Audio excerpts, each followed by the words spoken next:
For a hamstring injury, you would need the ProMOTION EV1 compression wrap and the therapy unit, as well as the compression pump.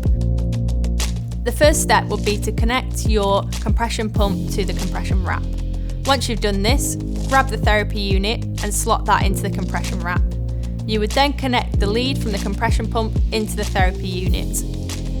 The patient can either lie prone on the clinic bed or elevate their leg. Then apply the ProMOTION EV1 to the hamstring using the hook and eye mechanism in the compression wrap.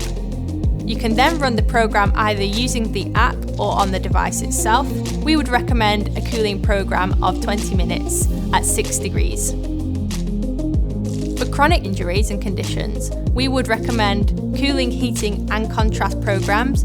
You can either set those on the device itself or on the mobile app.